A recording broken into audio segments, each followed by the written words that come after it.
Hi there and welcome. Jonathan here. These talks are offered freely so that no one is ever denied access to these practices. Your support makes a big difference. If you feel inspired to make a donation, please go to jonathanfoust.com. Thank you.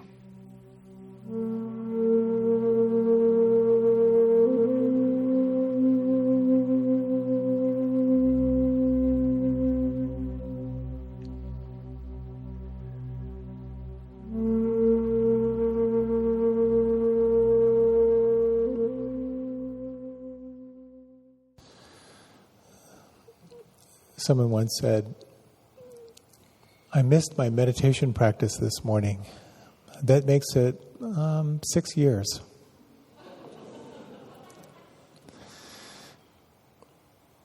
You know, we all have really good intentions to do good things for ourselves. And inevitably we slip into patterns where we just get busy or we forget our best intentions. So I'd like to talk a little bit tonight about how do you stay awake to your intentions in the middle of a busy, chaotic life.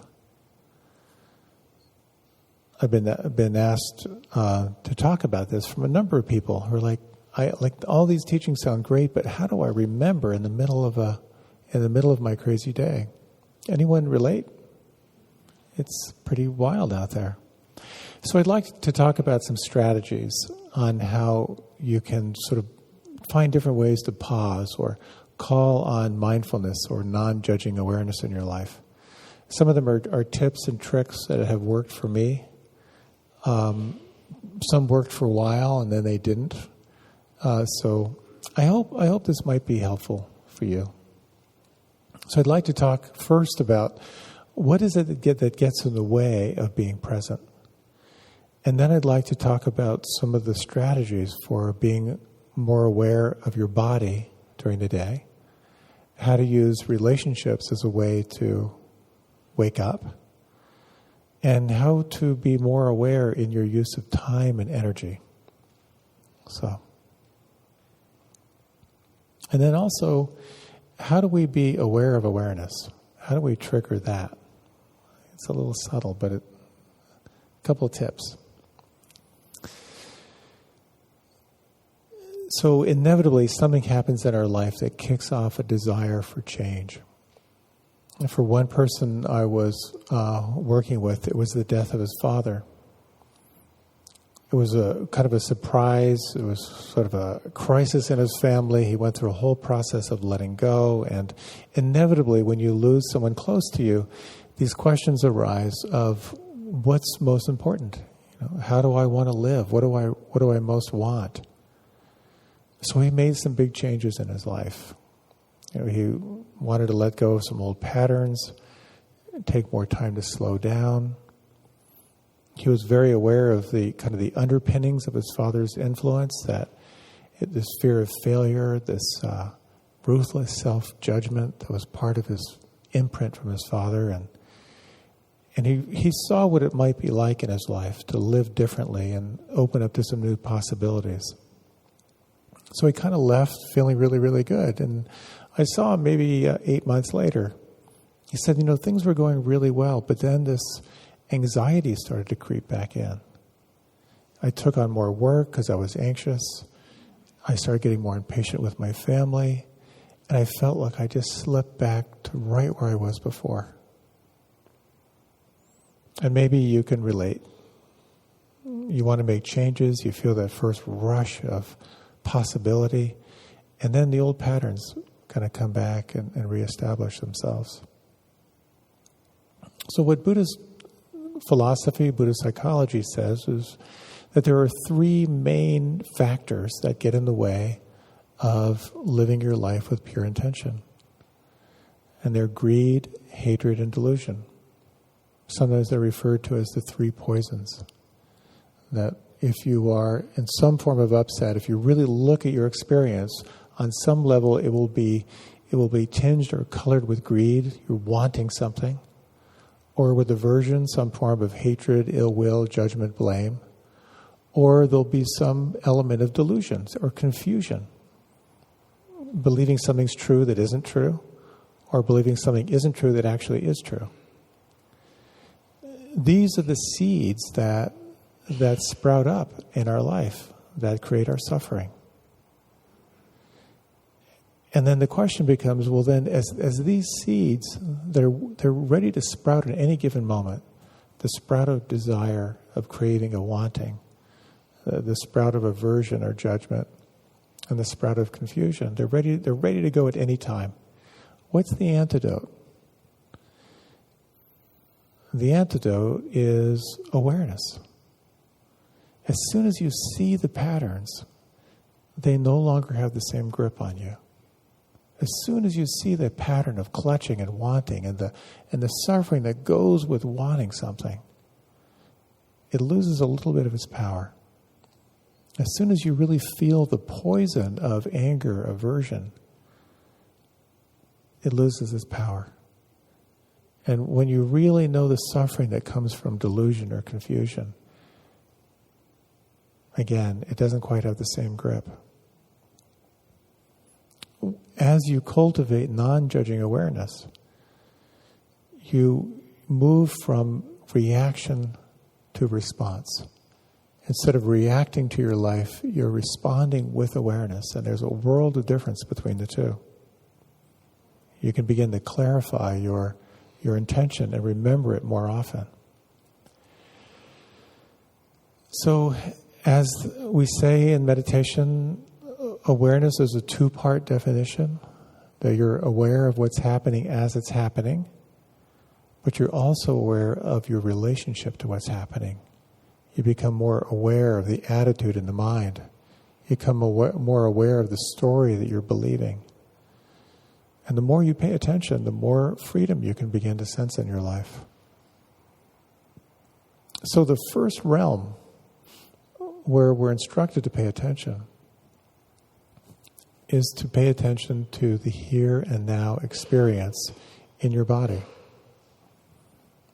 Meditation can be seen as a pretty simple switch between being identified with the cognitive or the narrative, or being identified with the actual moment-to-moment experience in the body.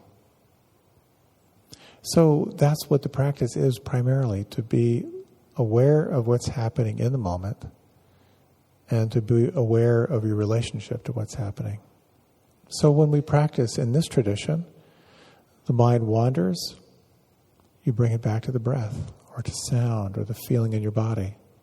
There's no condemnation of thinking. You can't stop thinking, but you can be aware of thinking. So we have all these different strategies in mindfulness practice to be aware of the body. Body awareness is enormously powerful. It's an amazing feedback device when you're tuned into your body. It can guide you in lots of different ways. Not from a negative standpoint, but your body will let you know what you should eat, how much you should eat, if you can really listen to the body. It'll let you know when it's time to rest, when it's time to move. And it's a really helpful tool for making decisions in your life. Because it's been said that the body doesn't lie. When you really tune into the wisdom of the body, the feedback it gives you is really quite profound. So much of our practice is about coming back to this living moment-to-moment experience in the body. As the Buddha said, everything you want to know about reality, about the beginning of the cosmos and the cessation of the cosmos is found in the body. So how do we remember the body? Very challenging. As I like to joke, for the first 25 years of my life, I thought the only reason I had a body was to make my head portable. We're very, very identified with our thoughts. So just for a moment, if you can close your eyes, and here's your job. Take 3 slow breaths.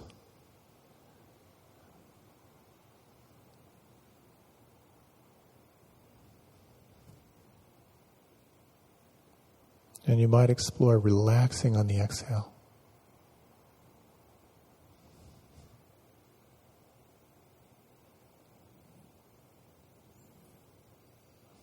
And just notice what shifted in that experience of 3 breaths.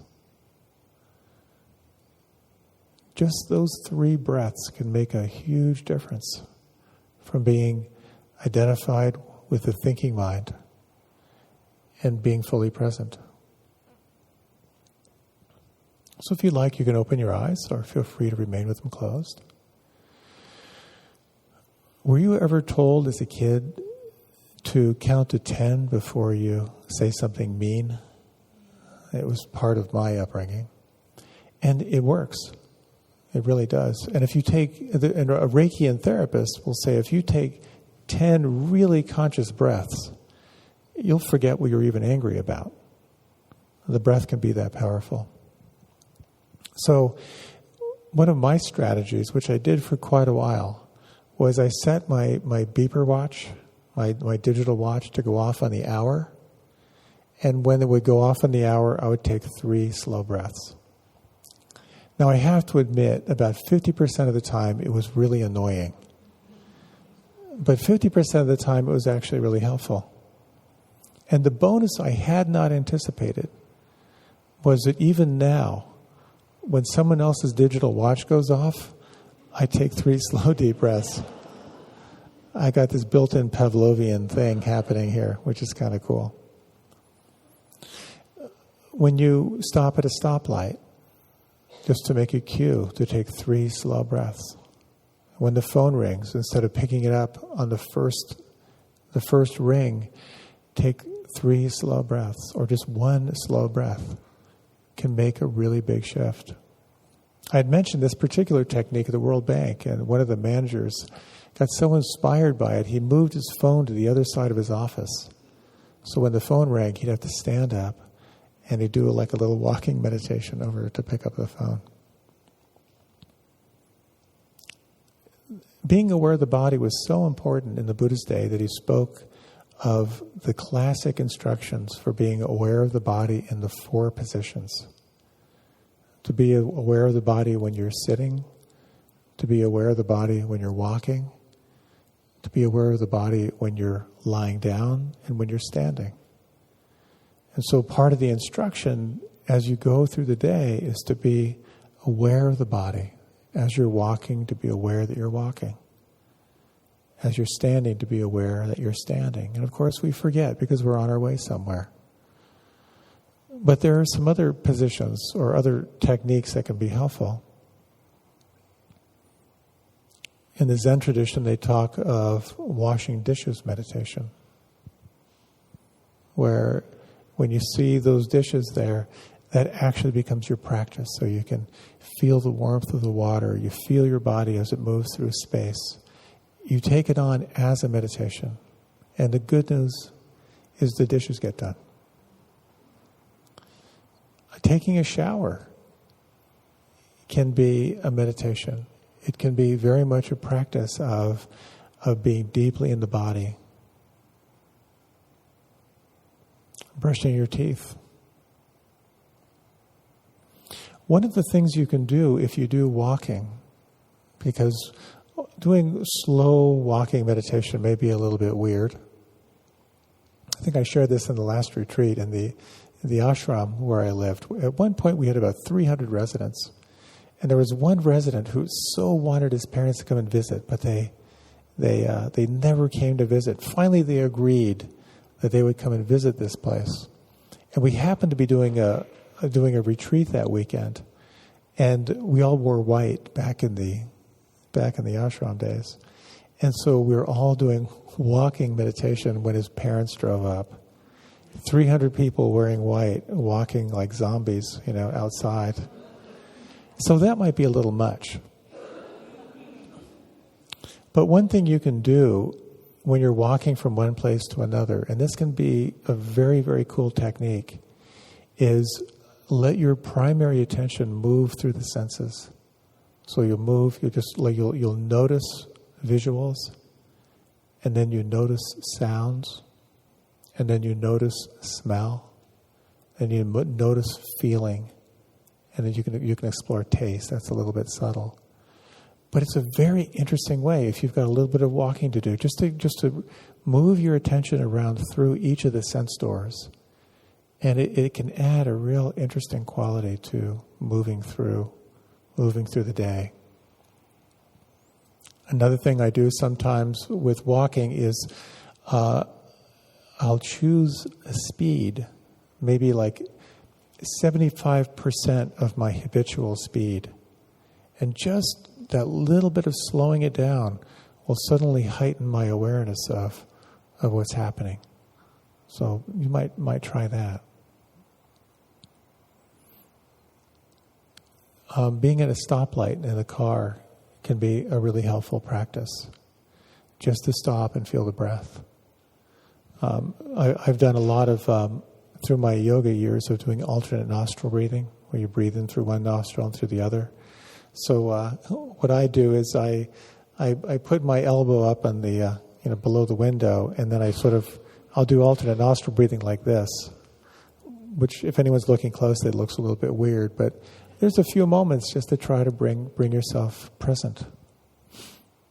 Another thing to keep in mind is if you're driving, a really wonderful thing is to turn the radio off. That can just sort of sharpen attention a little bit.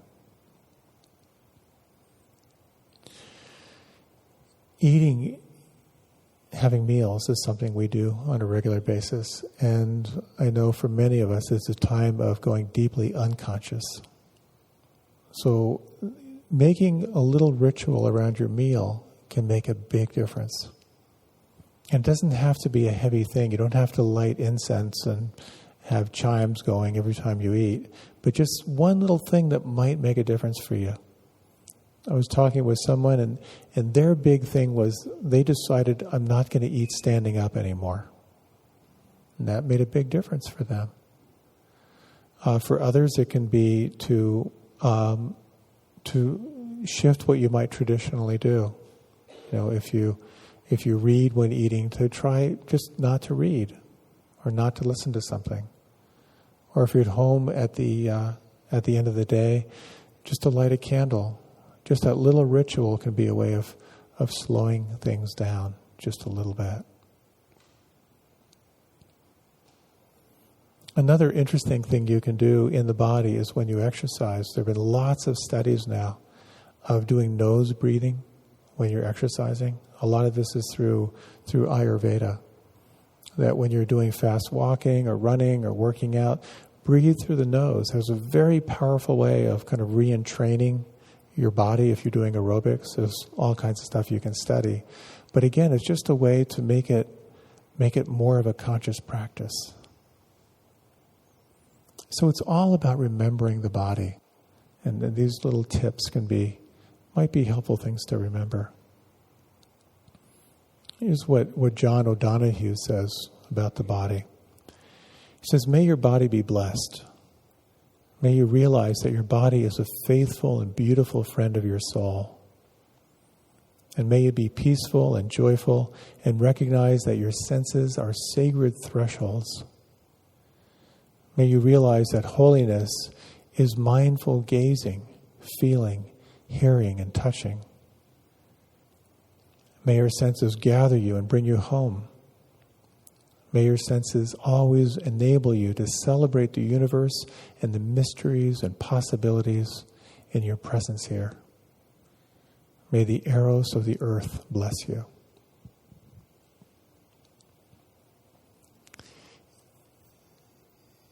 The instructions in this practice are so simple and so not easy. To bring ourselves back to the aliveness of here and now in the body. The body only lives in the here and now. It's the mind that's moving forward and back.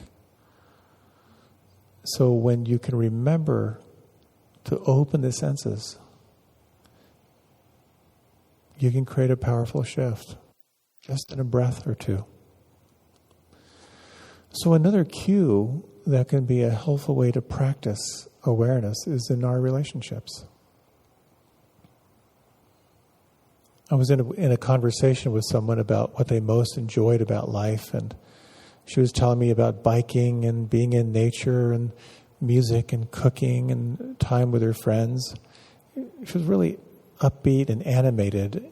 And then I asked her about work. And then her whole body shifted. She kind of got protected, got kind of small. We talked a little bit about her relationship with work, and she was aware of her patterns, but she didn't really know what to do about it. It was a big stressor that really affected her relationship with her partner. She had a super dominant boss, and there was never any chance for her to express herself. Whenever she offered a new idea, it got knocked down and she got put back in her place. So she started pulling back and feeling shame that she wasn't getting further in her career. It affected her relationship. And so we explored her relationship with work and her relationships in general. And it's interesting, in work and in relationships, when you're really up against it, you have to ask yourself, should you change the externals, or is it possible to change the internals? Is there something you can change about the attitude in your mind? So I had an experience with that this weekend in the relational field. I was at a party, which I rarely go to. But it was about 125 people in a small room. Now, I'm 6'5", and when things get compressed, most people's heads are right about here. And I get really stressed in situations like that. I had led a retreat all day that day, and I hadn't eaten. There was food, but I can't eat and try and be social at the same time. And I kind of have to crouch, to hear people, so I'm kind of hunched over. And then you know what it's like? Everyone starts yelling, trying to be heard. And it's just crazy, because yes, it's great to see you too. Yeah, I'm sorry your dog died. I said, I'm sorry your dog died. It's just crazy. And so I asked myself in the middle of this, what do I need right now? Should I be changing my attitude? So I checked with my body, and my body said, no, you need to get the hell out of here. So that was the case for me, where time to change the externals. Learning how to access non-judging awareness in relationships can be a very powerful, powerful practice. There are a couple things that I found very helpful. These are really small things, but they've really made a difference for me. We tend to get a little bit glazed over when we're in relationship with each other. Quite often we're so self-conscious we don't really notice anyone out there. So there's one little technique I do. I don't do it all the time. But when you're talking with someone, remind yourself to check out the color of their eyes. Just that one little thing will kind of click you from sort of a little bit of a trance to moving a little bit closer to sense who's there.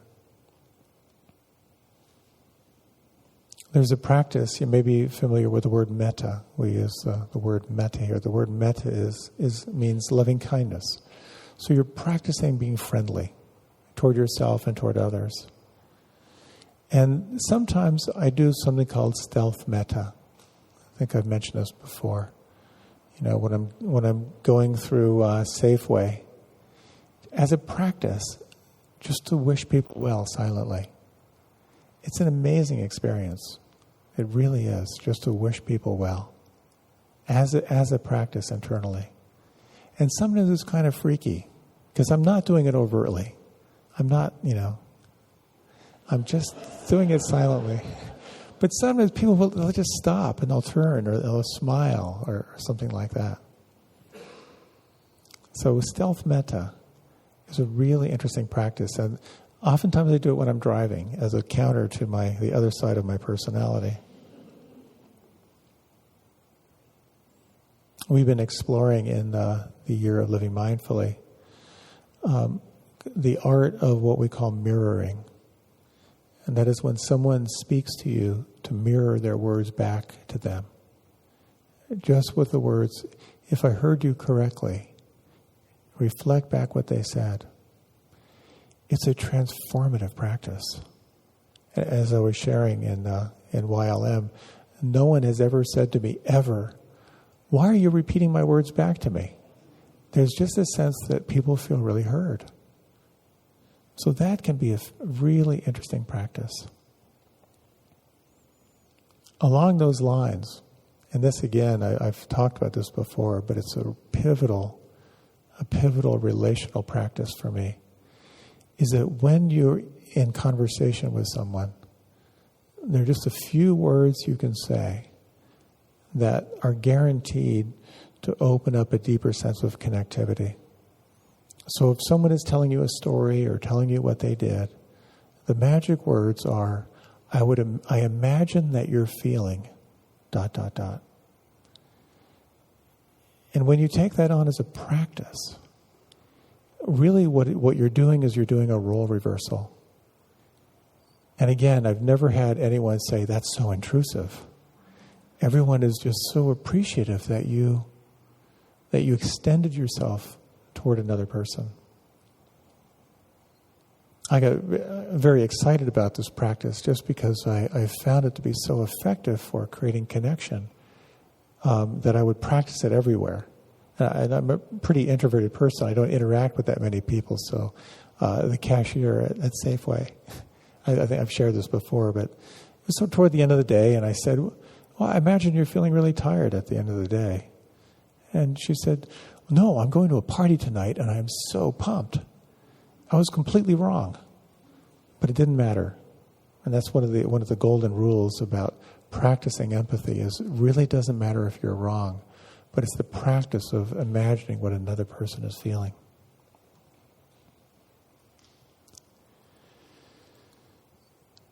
So it's so much about breaking out of the trance of relationships. We tend to get locked into how we relate to people. And how do we begin to break out of that?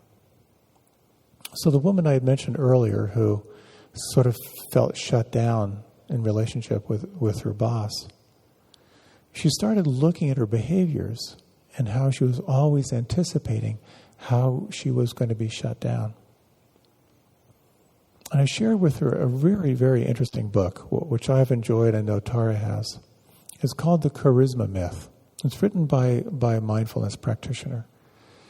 And the myth is that you're born with charisma. And basically what this person says is that there are three kinds of charisma. There's the charisma that has to do with power. There's the charisma that has to do with presence. And then there's the charisma that has to do with compassion. And there's simple behavioral things you can do. Very simple things. One of them, and this is what she began to practice, is that she was so eager to please that there's one little behavioral thing, and that is if you want to cultivate a little bit more presence and a little more personal power, when someone speaks to you, wait 1 full second before you respond. It's a really simple thing. But when I practice that, it's really quite powerful. You almost like charge the air a little bit when you do that. So she tried that and a few other behavioral things that began to shift how she was relating to people. So learning how to break out of the trance of relationship, the story that we're telling ourselves, looking for ways that you can sort of break through to really connect with other people. So that looking at the color of the eyes, doing a role reversal, I imagine that you're feeling mirroring back what other people say. There's simple things that make a big, big difference and allow you to feel more connected. Another way you can explore cultivating, bringing a little more awareness into your life is through your relationship to time. I got an email from someone last week who wrote how his family loves pizza, and they order out for pizza every now and then. So what he'll do is he'll order the pizza to be delivered, and then right away he'll get in the car and he'll drive to the pizza place and say, "I'm here." And I'll say, "But your pizza won't be ready for like 20 or 30 minutes." He goes, I know. Give me your best draft beer." And then he'll wait. And so that's that's how he builds in this 20-minute time where he can just sit and think. I thought that was kind of clever. You may be familiar with a classic story of a professor who had a pile of rocks and a pile of gravel and smaller gravel and sand and this little glass jar. And he said to the students, does anyone think I can get all of this in this glass jar? And no one would believe him. But first he put in the big rocks. Then he put in the smaller pieces of gravel and shook it up. Then he put in the smaller gravel and shook that up, and it filled all those spaces. And finally the sand. And all of it fit into this jar. And the punchline of the whole story is put in the big rocks first. So taking time to really ask yourself, what are the most important things? And can you build those into your life? While so much of the practice is about being present, it's also about being aware of what's supportive, what creates a more wholesome quality in your life, what creates a less wholesome quality. So it's very helpful to really reflect on what are the non-negotiables in your life. What are the things you have to have that you know are going to really feed you? And is it possible to build those things in first? A lot of it has to do with, of course, our relationship to time, is how you schedule your time. And in terms of like getting clear as to those most important things, if you want to cultivate a meditation practice or a yoga practice or whatever that may be, I love Tony Robbins talks about your hour of power, that time that you build in for you, for the practices you know they're going to feed you, energize you, resource you, so your cup is full when you head out into the day. Studies have shown by far that if you want to get in shape, exercise in the morning first thing. If you want to meditate or do yoga, do it first thing. And I've certainly found that to be true in my life. If I say I'll exercise later, the day gets too crazy, too distracted, I get too tired, and I don't do it.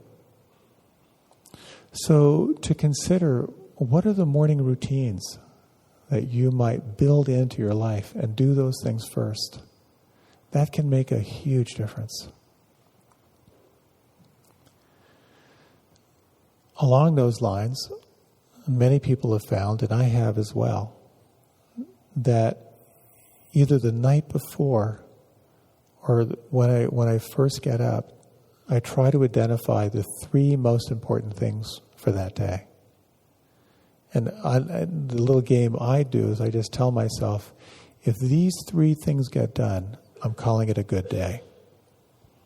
And what I tend to do, and what I think a number of us tend to do, is the list that you set up of what you'd like to accomplish in one day. Have you noticed that it's consistently beyond what's reasonable? That's what I tend to do. Okay, here are the 15 things I'd like to do today. And of course, I never get to those 15 things. And what that does is just reinforces a sense that there's not enough time in this life. So to get really realistic about 3 things, some people do 6 things, identify those, tackle the hardest things first. And again, studies have shown that when you tackle the hardest things first, you knock those out, just psychically it feels so much better. It'll give you more fuel for continuing on into your day. Another little mindfulness practice which can be really helpful, is to create time when you commit to being focused. There's something called the Tomatis Method, if you're familiar with this. And that is where you set a timer for 25 minutes, and you focus for 25 minutes. Then you take a forced 5-minute break, and then another 25 minutes, and a forced 5-minute break. And you do a few rounds of those and a longer break. I've experimented with this quite a bit, and I've read different studies on it, and it can be a very, very helpful way when you know you're focused and you're going to take that forced break. And what I've done is I've gotten really focused. I think, I'm going to blow off the brake because I'm really on a roll, and then I lose energy. So that can be an interesting practice. When it comes to managing time and managing all the projects, we're processing so much more information than ever before. And as David Allen, who teaches a system called Getting Things Done, says, you only have so much psychic RAM. You can only hold so much in your head. And when you expect yourself to hang on to all the details, it's extremely draining. So what he suggests as a mindfulness practice, he says you want your mind to be like water. So you write everything down. And I have found this system to be really helpful. I'll send a link. It's called Getting Things Done. And the idea is you have every one of your projects is written down in a master folder. Every single project. So you're not carrying it in your head. If an idea comes up, you write it down and you process it later. And here's the thing that I've found so helpful in trying to mindfully manage my crazy life is if I don't do this process.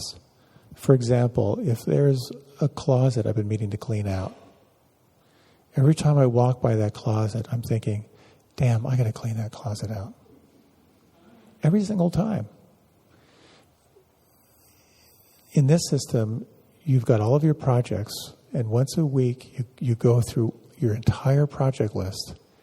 You decide what you're going to do, but most importantly, you decide what you're not going to do.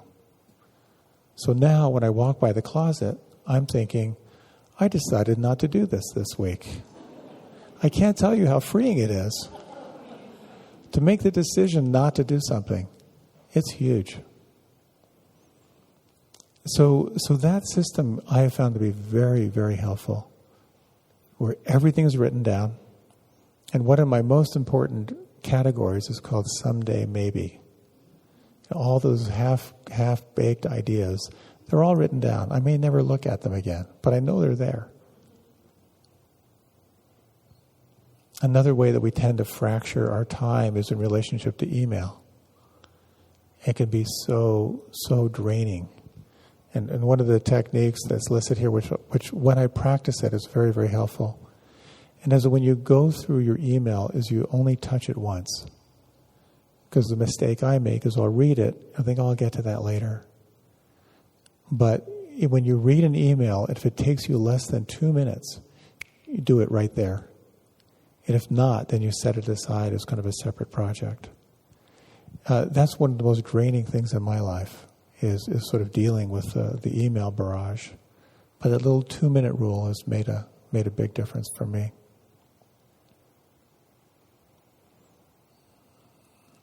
I'm running out of time.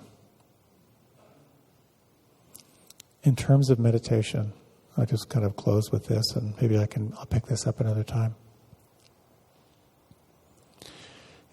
We tend to, again, set goals that are beyond what's reasonable for ourselves. I'm going to sit for 30 minutes a day.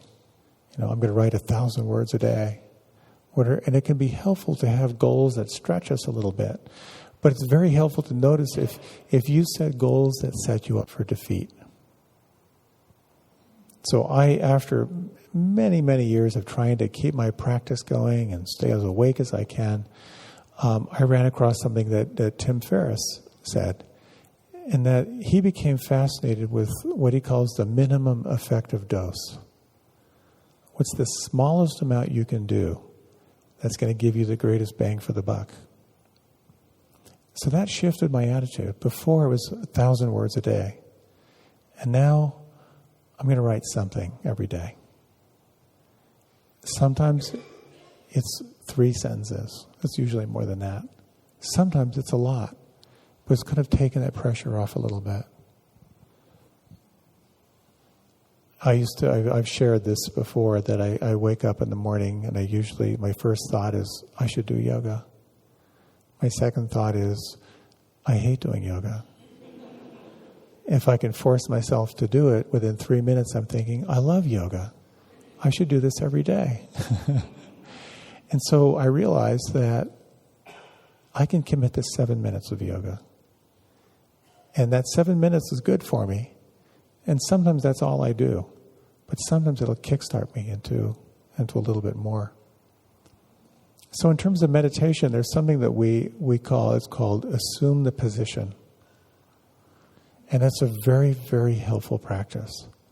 Just assume the position. It doesn't matter how long you stay there. Take the position. And you may find it's 3 breaths. Or you may find it's a little bit longer.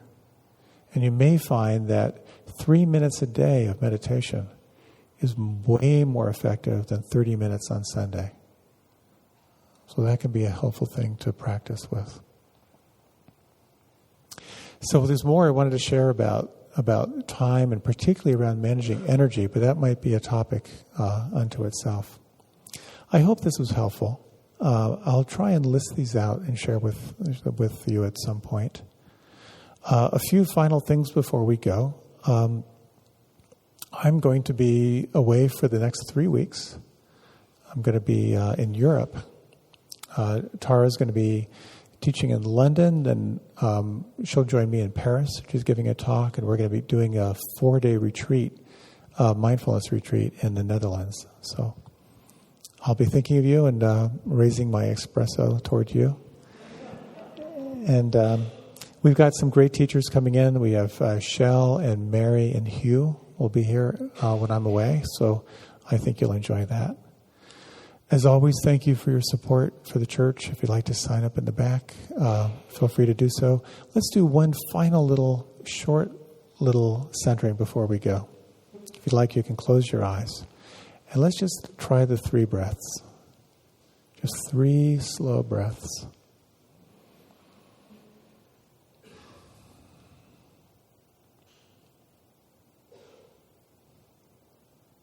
Let the breath call you back.